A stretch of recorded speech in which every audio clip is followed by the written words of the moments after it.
منذ أن بعث الله سبحانه وتعالى النبوة الأولى، فإن الله سبحانه وتعالى يرسل أنبياءه مبشرين ومنذرين، ويصطفي لهم من أممهم أصحابا يؤازرونهم ويشدون في عضدهم ويعينونهم في دعوتهم، إلى أن كان خاتم الأنبياء والمرسلين صلى الله عليه وسلم بعثه الله تعالى هاديا ومبشرا ونذيرا للعالمين، فاصطفى له أصحابا من أمته هم خير قومه وصفوتهم، وهم خير أمته وصفوتهم وسادة دينه، فقاتلوا معه وهاجروا معه وجاعوا معه في الحصار وسفكوا دماءهم لأجل دينه، فكانوا نعم الحامل الأمين.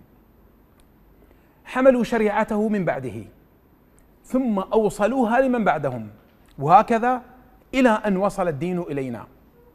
فتحوا المشارق والمغارب، نشروا فيها دين الله سبحانه وتعالى وأنوار الإسلام. ثم أن بعض الممالك التي سقطت عروشها غضبت، مع أن الإسلام أسقط عروش الظلم وعروش الكفر وأوصل إليها العدل والإسلام. بعض أتباع تلك الممالك أخذوا بالدس على الإسلام لإسقاطه، وبلا شك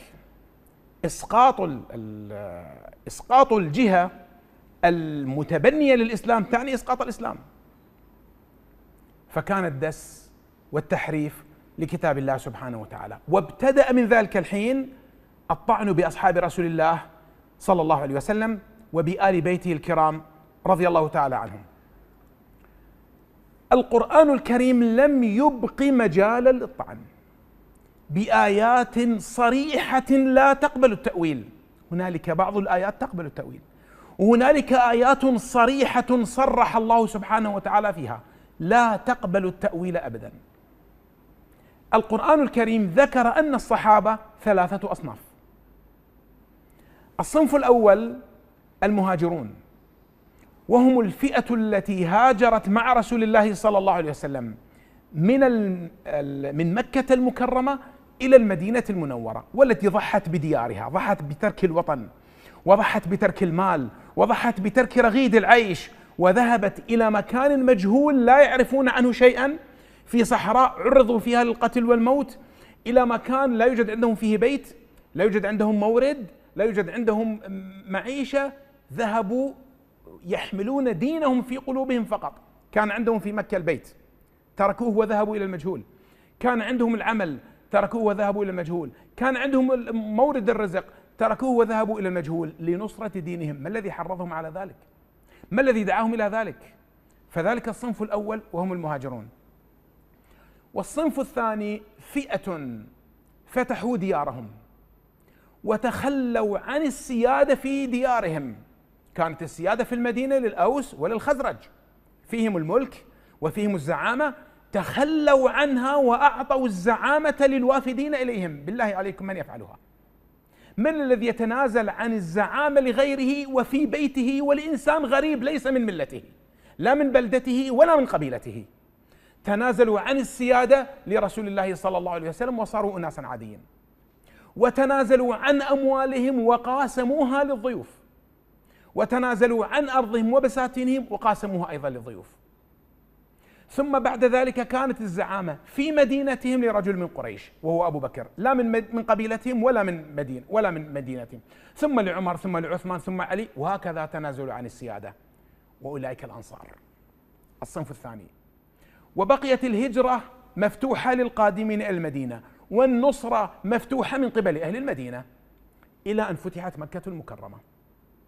عندئذ قال النبي صلى الله عليه وسلم لا هجرة بعد الفتح ولكن جهاد ونية. ابتدأت مرحلة جديدة حيث لا يوجد شيء اسمه مهاجر ولا يوجد شيء اسمه أنصاري. حتى الذين هاجروا بعد فتح مكة، حتى الذين يهاجرون إلى المدينة لا يسمون المهاجرين. الهجرة انتهت متى؟ بفتح مكة. هنا ابتدأت مرحلة مسلمي ما بعد الفتح. تمام، إذن الصحابة ثلاثة أقسام. نأتي الآن ماذا قال فيهم القرآن الكريم.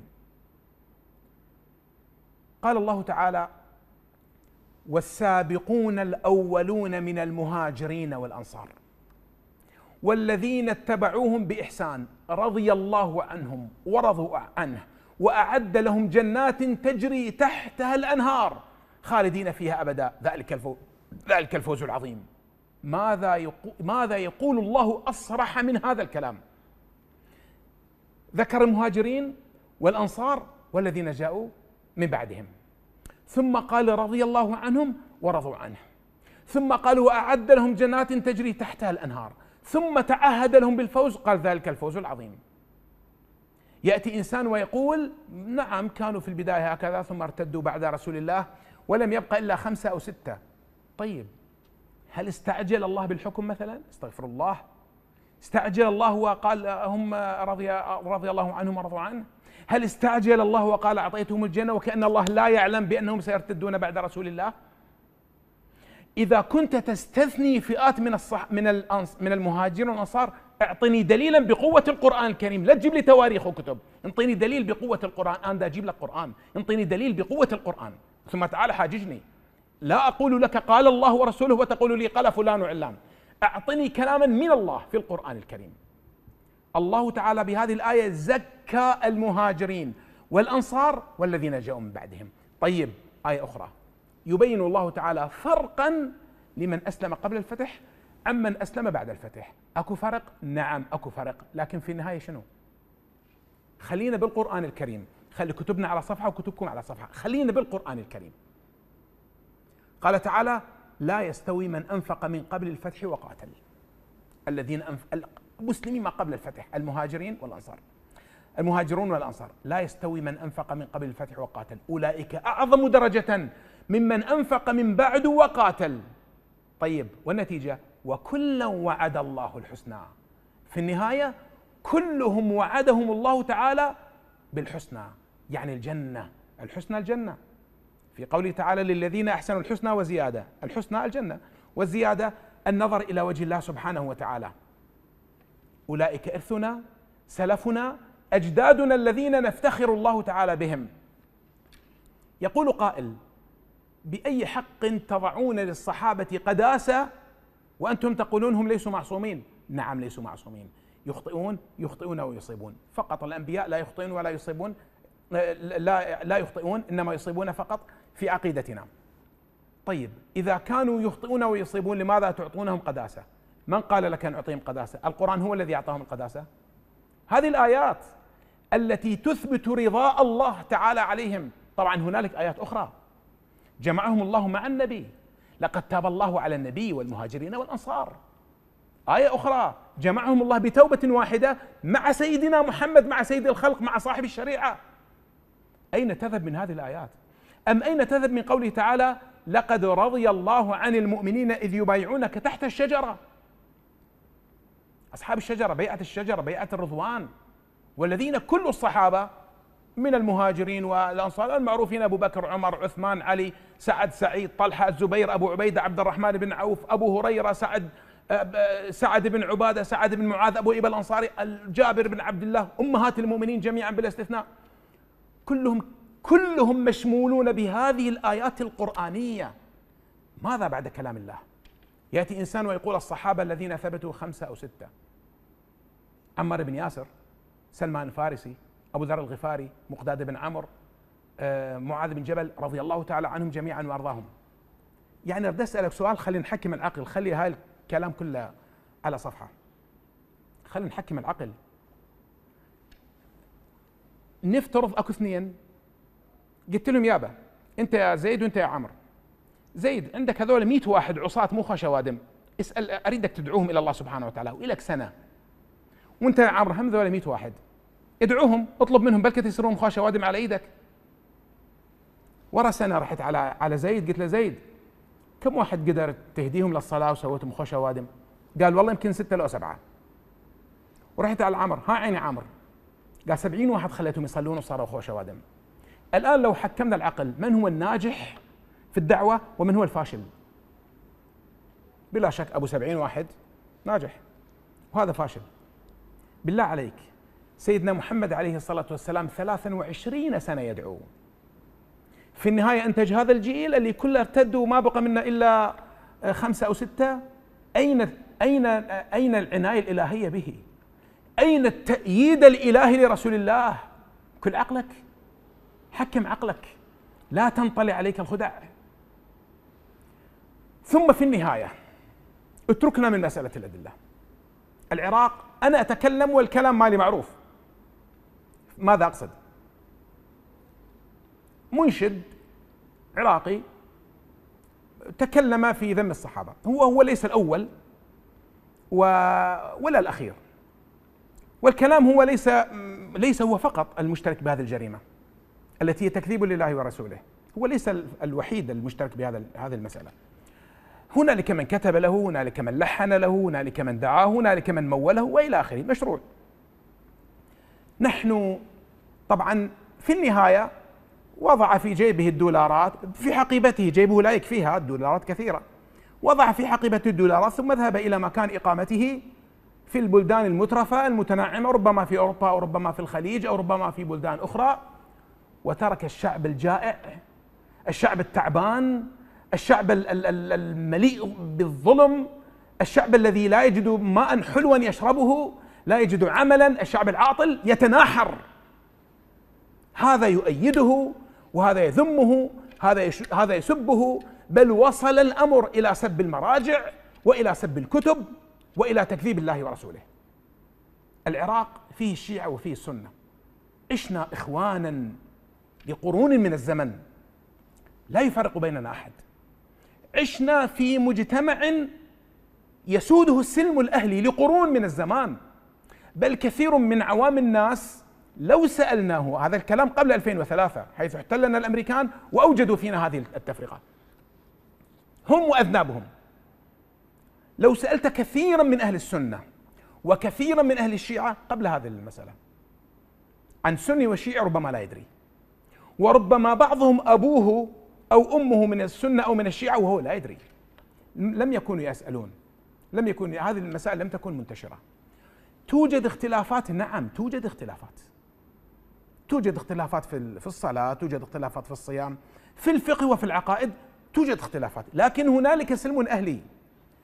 يا إخواني من أبناء بلدي، يا أبناء العراق سنة وشيعة، المجتمع الذي كان يعيشه سيدنا محمد صلى الله عليه وسلم فيه اختلافات أكبر وأعمق من اختلافاتنا، لكن كانوا يعيشون بسلم أهلي.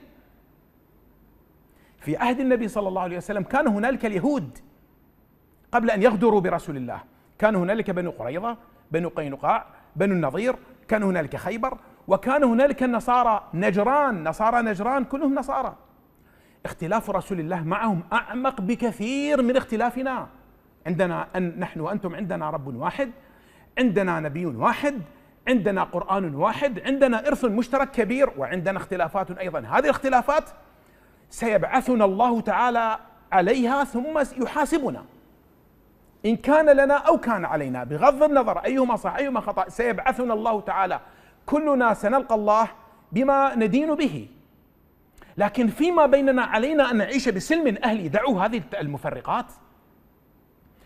رسول الله صلى الله عليه وسلم عاش في مجتمع، وأصحابه الكرام وأهل بيته عاشوا في مجتمع مع إنسان يقول عيسى ابن الله، مع يهودي يقول عزير ابن الله. هل هنالك أعمق من هذا الاختلاف؟ إنسان يجي يقول أنا النبي مالي ابن ربك، أكو أكبر من هذا الاختلاف؟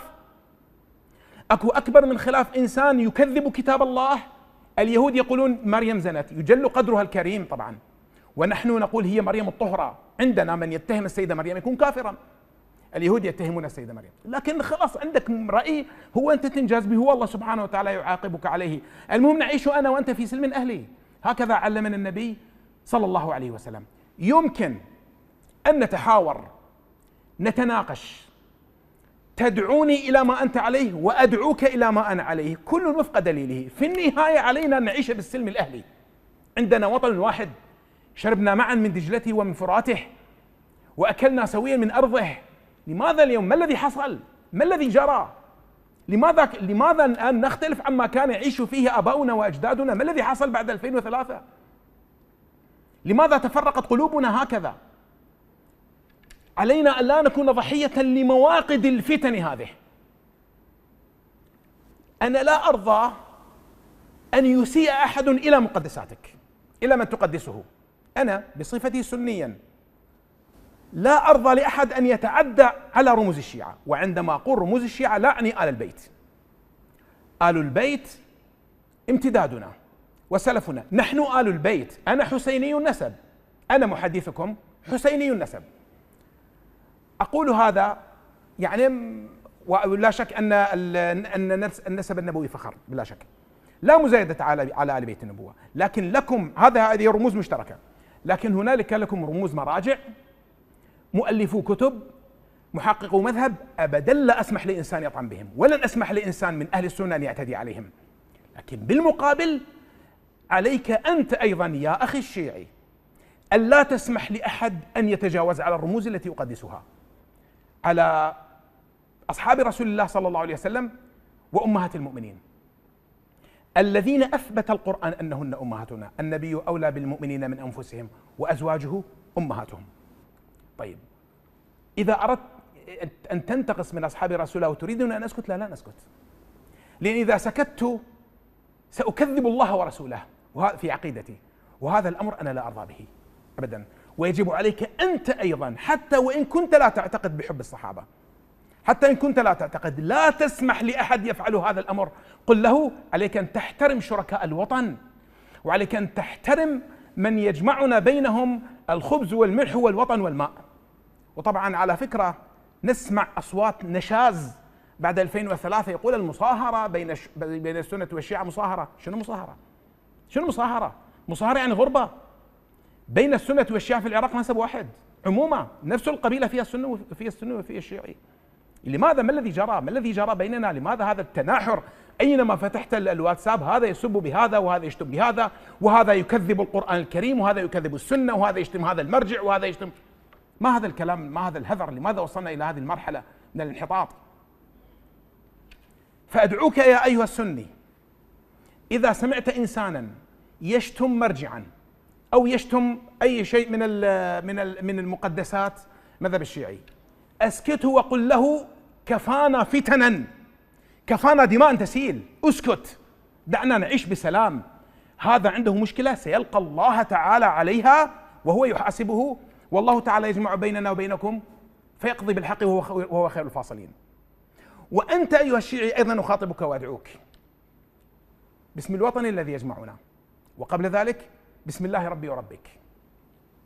إذا وجدت من ينتقص من الصحابة ومن أمهات المؤمنين أسكته، حتى إذا كنت أنت تعتقد بعقيدتك ما يقول، أسكته، قل له كفانا فتنا، كفانا سالت دماء العراقيين باسم الحسين وباسم السنة وباسم الشيعة. الله تعالى لم ينزل كتابه لنا لنتناحر بيننا، إنما ليجمعنا عليه، لنؤمن بما قال سبحانه وتعالى.